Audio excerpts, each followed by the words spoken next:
হরিমোহন সরকারি উচ্চ বিদ্যালয়ের অনলাইন ক্লাসে সকল শিক্ষার্থীকে স্বাগতম। শিক্ষার্থী বন্ধুরা, তোমরা কেমন আছো? আশা করি তোমরা ভালো আছো, সুস্থ আছো। আমিও সুস্থ আছি। আমি আজমাল হোসেন, সহকারী শিক্ষক, হরিমোহন সরকারি উচ্চ বিদ্যালয়, চাঁপাইনবাবগঞ্জ। আজকে আমরা আলোচনা করব অষ্টম শ্রেণীর বাংলা বইয়ের কবিতা অংশ থেকে একুশের গান। কবিতা থেকে একুশের গান লিখেছেন আব্দুল গাফফার চৌধুরী। আব্দুল গাফফার চৌধুরী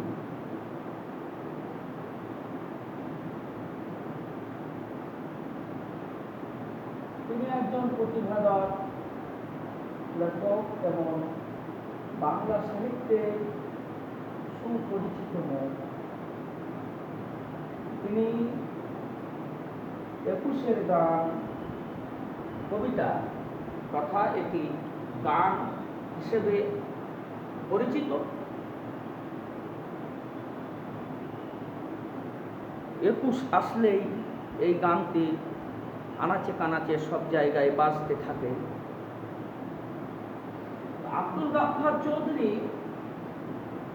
জন্মগ্রহণ করেন বরিশালে। জন্ম বরিশালে 1934 খ্রিস্টাব্দে। বরিশাল জেলা, বরিশাল জেলা, বরিশাল জেলা। তিনি একজন সাংবাদিক, কলামিস্ট, প্রাবন্ধিক, গীতিকার হিসেবে সবার নিকট পরিচিত হলেও তিনি কবিতা লিখেছেন, গান লিখেছেন, নাটক লিখেছেন, এখনো তিনি লিখেই যাচ্ছেন।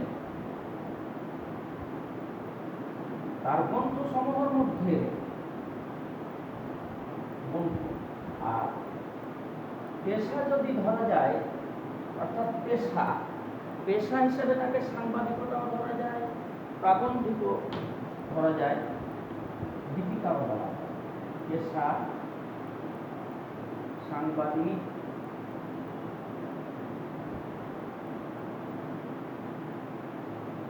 কলাম লেখক,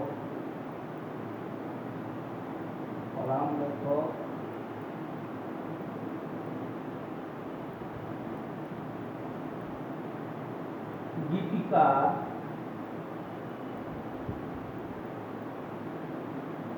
প্রাবন্ধিক।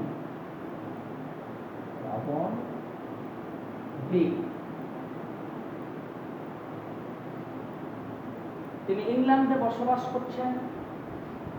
গ্রন্থসমূহ গ্রন্থের মধ্যে হচ্ছে গান গীতে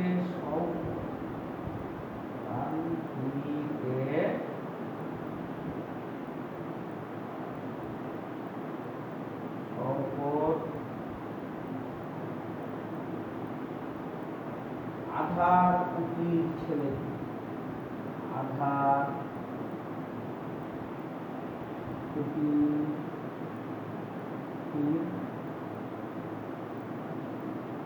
ছেলেটি,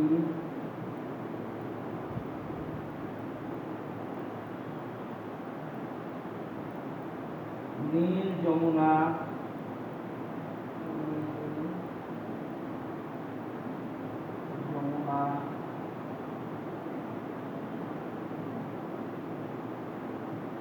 কৃষ্ণপক্ষ ইত্যাদি। কৃষ্ণপক্ষ,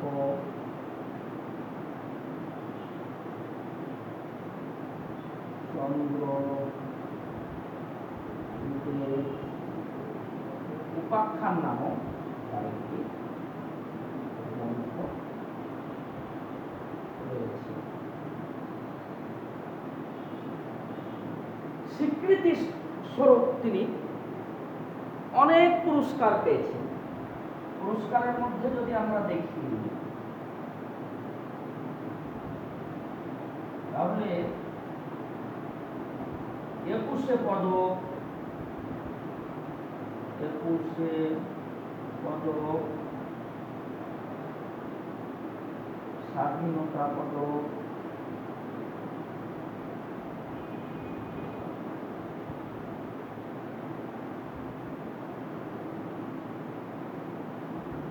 বঙ্গবন্ধু পুরস্কার, বঙ্গবন্ধু, তিনি কিন্তু বঙ্গবন্ধুর বিশ্বস্ত সাংবাদিক ছিলেন। বঙ্গবন্ধুকে তিনি ভালোবাসতেন।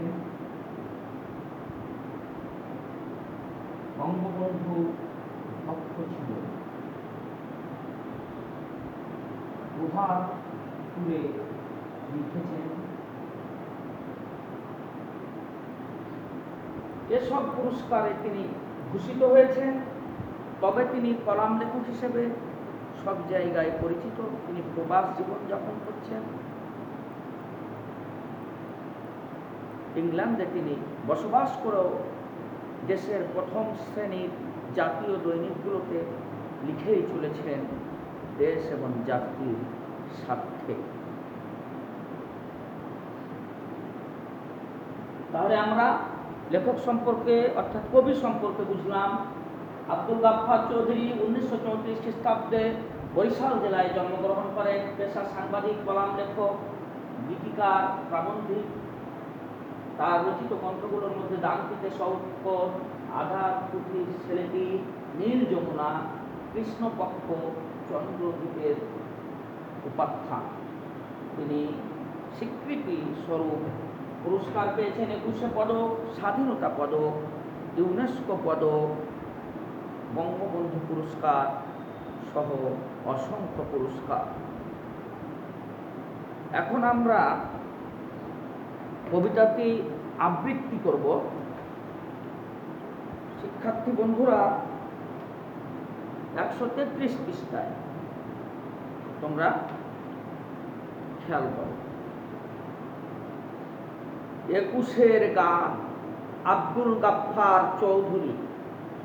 আমার ভাই রক্তে রাঙানো 21 ফেব্রুয়ারি, আমি কি ভুলিতে পারি।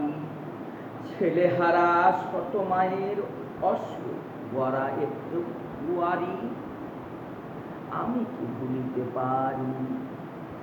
আমার সোনার দেশের রক্তে রাঙানো ফেব্রুয়ারি, আমি কি ভুলিতে পারি। জাগো নাগিনীরা, জাগো নাগিনীরা, জাগো কাল বৈশাখীরা, শিশু হত্যার বিক্ষোভে আজ কাঁপুক বসুন্ধরা। দেশের সোনার ছেলে খুন করে রুখে মানুষের দাবি। দিন বদলের ক্রান্তি লবণে তবু তোরা পার পাবি। না না না না, খুন রাঙা ইতিহাসে শেষ রায় কেউ তারই। 21 ফেব্রুয়ারি, 21 ফেব্রুয়ারি, সেদিনও এমনই নীল গগনের বসনে শীতের শেষে রাত জাগা চাঁদ চুমু খেয়েছিল হেসে। পথে পথে ফোটে রজনীগন্ধা, অলোক নন্দা যেন। এমন সময় ঝড় এলো, এক ঝড় এলো খ্যাপাবো। সেই আধারের পশুদের মুখ চেনা, তাহাদের তরে মায়ের বোনের ভাইয়ের চরম ঘৃণা। ওরা গুলি ছড়ে এদেশের প্রাণী, দেশের দাবিকে রোখে। ওদের ঘৃণ্য পদাঘাত এই বাংলার বুকে। ওরা এদেশের নয়, দেশের ভাগ্য ওরা করে বিক্রয়। ওরা মানুষের অন্ন, বস্ত্র, শান্তি নিয়েছে গাই। 21 ফেব্রুয়ারি, 21 ফেব্রুয়ারি, তুমি আজ জাগো, তুমি আজ জাগো। 21 ফেব্রুয়ারি, আজও জালিমের কারাগারে মরে বীর ছেলে বীর নারী। আমার শহীদ ভাইয়ের আত্মা ডাকে, জাগো মানুষের সুপ্ত শক্তি, হাতে মাঠে হাতে বাঁকে দারুণ ক্রোধের আগুনে আবার জ্বালবো ফেব্রুয়ারি, 21শে ফেব্রুয়ারি, 21শে ফেব্রুয়ারি। আমরা এতক্ষণ কবিতাটি আবৃত্তি করলাম। তিনি যখন এই কবিতাটি লিখেন সে প্রেক্ষাপটটা ছিল 1952 প্রেক্ষাপটে তিনি লিখেছিলেন এবং এটি গান হলো কবিতা আকারে, অষ্টম শ্রেণী বইয়ে দেওয়া আছে।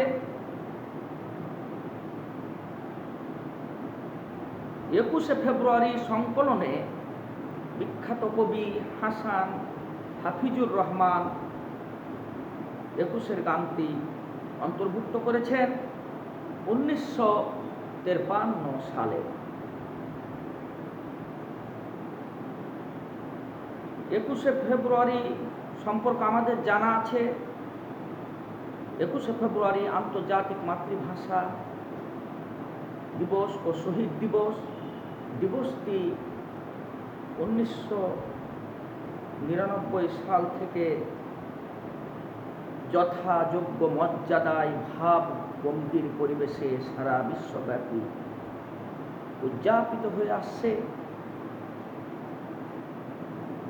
1948 থেকে আমরা দেখেছি বিভিন্ন সময়ে পাকিস্তানি নেতারা তাদের উদ্যোগে এই রাষ্ট্রভাষা করার চক্রান্তে লিপ্ত ছিল। 1952 সালে পশ্চিম পাকিস্তানে অর্থাৎ পাকিস্তানের খাজা নাজিমুদ্দিন ঢাকা সফরে এসে কয়েক জায়গায় বক্তব্য দেন। সেই জায়গাতে তিনি বলেছিলেন উর্দুই হবে রাষ্ট্র ভাষা, আর দাপ্তরিক ভাষায় কি চলবে না চলবে সেটি দেখা হবে। আমাদের দেশের দামাল ছেলেরা ফেটে পড়েছিল আন্দোলনে। ঢাকা মেডিকেল কলেজের সামনে 144 ধারা উপেক্ষা করে বিক্ষোভে ফেটে পড়ে বাংলার দামাল ছেলেরা। পুলিশ গুলি চালাতে শুরু করে।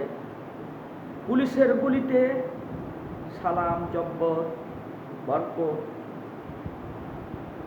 সহ অনেক নাম না জানা মানুষ ভাষার জন্য প্রাণ দিয়েছে। এটি বিশ্বের ইতিহাসে এক যুগ যুগান্তকারী ঘটনা। পৃথিবীতে এমন কোনো দেশ পাওয়া যাবে না যারা ভাষার জন্য প্রাণ দিয়েছে। আমরা বাঙালি হিসাবে গর্বিত। এ ভাষা শহীদদের রক্তের বিনিময়ে আমরা বাংলা ভাষাকে ফিরে পেয়েছি। এই গানটি অর্থাৎ এই কবিতাটি 21-এর গান 2006 সালে বিবিসির শ্রোতা জরিপে অর্থাৎ বিবিসি বাংলা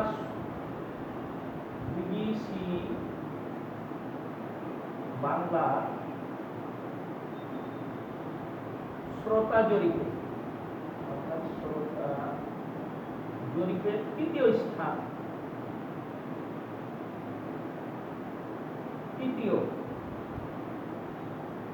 প্রথম হয়েছিল আমাদের প্রাণের জাতীয় সঙ্গীত, দ্বিতীয় হয়েছিল মানুষ মানুষের জন্য গানটি ভূপেন হাজারিকা, তৃতীয় হয়েছিল এই গানটি। 20টি গানের মধ্যে 3 নম্বর অবস্থান করছিল 21-এর গান। আর এই গানটি যখন আব্দুল গাফফার চৌধুরী লিখেন তখন তিনি ছিলেন তরুণ। তিনি বিবিসি বাংলার এক অনুষ্ঠানে অর্থাৎ বিবিসি বাংলাকে দেওয়া এক সাক্ষাৎকারে বলেছিলেন, পুলিশের গুলিতে যখন লাশ পড়েছিল ভাষা শহীদদের আমি সেখানে গিয়ে দেখি রক্তে রঞ্জিত হয়েছে পুরো পথ। যেন আমার কল্পনায় ভেসে উঠল, যেগুলো তো আমার ভাই। তখন তিনি লিখেই ফেললেন আবেগ থেকে, ভালোবাসা থেকে, আমার ভাইয়ের রক্তে রাঙানো 21শে ফেব্রুয়ারি আমি কি ভুলিতে পারি। আমরা এই কবিতায় দেখতে পাই যে আমাদের অর্থাৎ রক্তে রাঙানো ফেব্রুয়ারি বলতে অলংকারিকভাবে বুঝিয়েছেন, তুলনা করেছেন ফেব্রুয়ারিকে রক্তে, কারণ রক্তের বিনিময়ে, ভাষা শহীদদের রক্তের বিনিময়ে অর্জিত হয়েছে এ দিবস। ভাষা শহীদ দিবস ও আন্তর্জাতিক মাতৃভাষা দিবস ইউনেস্কো কর্তৃক স্বীকৃতি পাওয়ার পর বিশ্বের বিভিন্ন রাষ্ট্র যথাযোগ্য মর্যাদায় উদযাপন করে থাকে। এই লাইনের মধ্যে যেমন এমন সময় ঝড় এলো খাপা বুনো, তাদেরকে বোঝানো হয়েছে বুনো খাপা হিসেবে। সেই আধারে পশুদের মুখ চেনা, সকলকে আগে থেকে চেনা আধার হলো সকলকে চিনে সবাই, তারা হচ্ছে পাকিস্তানি বাহিনী, পাকিস্তানের দোষর। তারা চক্রান্ত করেছিল, আমাদের ভাষা কেড়ে নিতে চেয়েছিল, মুখের ভাষা। ওরা মানুষের অন্ন, বস্ত্র, শান্তি নিয়েছে কারি, তারা আগে থেকে কেড়ে নিয়েছে। তাই কবি এই কবিতাটি লিখে বা গানটি লিখে সবারকে জাগ্রত করেছে। তুমি আজ জাগো, তুমি আজ জাগো 21শে ফেব্রুয়ারি, আজও জালিমের কারাগারে মরে বীর ছেলে বীর নারী, আমার শহীদের ভাইয়ের আত্মা ডাকে, জাগো মানুষের সুপ্ত শক্তি হাতে মাঠে ঘাতে বাকে, দারুণ ক্রোধের আগুনে আবার জ্বালবো ফেব্রুয়ারি, 21শে ফেব্রুয়ারি, 21শে ফেব্রুয়ারি। অর্থাৎ 21শে ফেব্রুয়ারি যেভাবে আমরা ছিনিয়ে নিয়েছি, আমাদের ভাষার মর্যাদা রক্ষা করেছি, ঠিক একইভাবে আমরা ওই পাকিস্তানিদের সকল অত্যাচার নির্যাতনের বিরুদ্ধে আমরা আগুন জ্বালিয়ে দেব। এখানেই লেখক অর্থাৎ কবির সার্থকতা। কবি ও লেখক হিসেবে আব্দুল গাফফার চৌধুরীর নাম করা একজন ব্যক্তি, সারা বিশ্বের নিকট পরিচিত, এখনও তিনি লিখে থাকেন। তো শিক্ষার্থী বন্ধুরা, তোমাদের বিভিন্ন প্রশ্ন আসতে পারে, বিশেষ করে বহু নির্বাচনী ক্ষেত্রে আসতে পারে। আব্দুল গাফফার চৌধুরী কখন জন্মগ্রহণ করেন? দামটিতে শওকত কার লেখা? কৃষ্ণপক্ষ কার লেখা? নীল যমুনা গ্রন্থটির লেখককে? এ ধরনের পর তিনি এখন কোথায় অবস্থান করছেন? ইংল্যান্ডে তিনি অবস্থান করছেন। এটি 1953 সালে কবি হাসান হাফিজুর রহমান কর্তৃক 21শে ফেব্রুয়ারি সংকলনে অন্তর্ভুক্ত হয়। তোমাদের থাকতে পারে সৃজনশীলের ক্ষেত্রে জ্ঞানগুলোকে যেগুলো বললাম সেগুলো থাকতে পারে। অনুধাবনে দেশের ভাগ্য ওরা করে বিক্রয়, চরণ দ্বারা কি বোঝানো হয়েছে, সেই আধারে পশুদের মুখ চেনা, ঝড় এলো খাপা বুনো বলতে কি বুঝো, এই সমস্ত প্রশ্ন আসে। তোমরা ভালোভাবে দেখবে। আগামী পর্বে আমরা আবার আলোচনা করব সৃজনশীল প্রশ্ন নিয়ে। তোমরা সবাই ভালো থাকবে, সুস্থ থাকবে, বাসায় ভালোভাবে পড়াশোনা করবে, পড়াশোনার বিকল্প নেই। সবার সুস্বাস্থ্য মঙ্গল কামনা করে আজকের মতো বিদায় নিচ্ছি। সবাই ভালো থাকো, সুস্থ থাকো। আসসালামু আলাইকুম।